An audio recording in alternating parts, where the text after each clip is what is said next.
of team coverage of this massive fire at the Sundance Marina, hundreds of boats have been destroyed. Chris Holmstrom is live at the marina with the latest on the fight against the fire. Brent Weisberg talked with the people affected by it. First to Chris.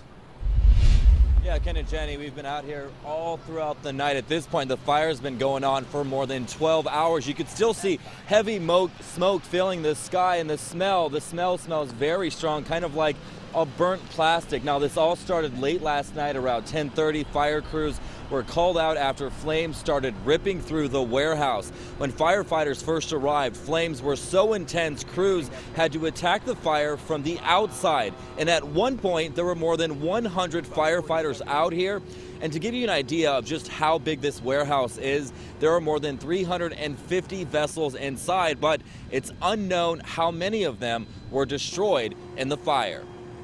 Actually, I had a friend who used to store a boat here, and it's guys like you and I who call up and say, hey, I want to go boating today. They'll drop the boat in the water for you, so it could be anybody from the guy who lives down the street to maybe $1 million boat stored inside.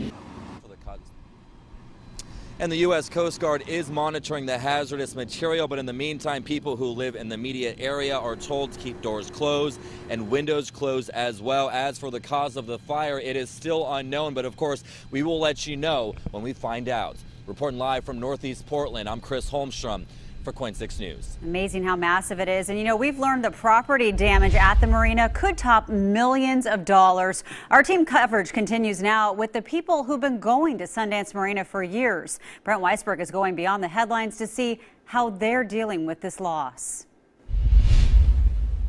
Good afternoon. We are now on the south side of the marina here, and you can still see coming from Sundance that thick plume of black smoke. We're told that that's some of the combustibles, including gasoline and also fiberglass.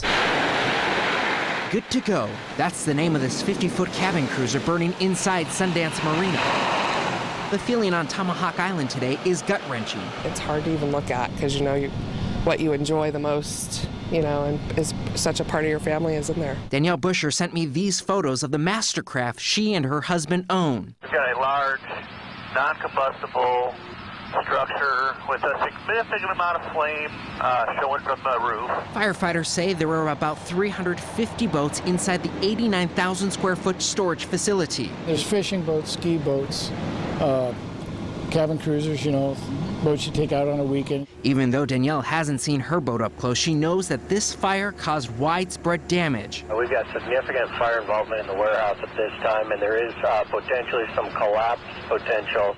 I mean, ultimately, if you look at where all the boats are stored, it's a total loss. Greg Stoner, who's worked at the marina for 28 years, I was here before that building was here. is now wondering about his own boat and his job. You know, I had a boat in there, but, you know, that's just stuff. I'm just glad nobody was hurt. I also checked in with an insurance agent. She tells me it's likely that many of the people who had their boats docked here had insurance, and that she says those claims are going to be handled on a case-by-case basis. Reporting in Northeast Portland, I'm Brent Weisberg, KOIN 6 News.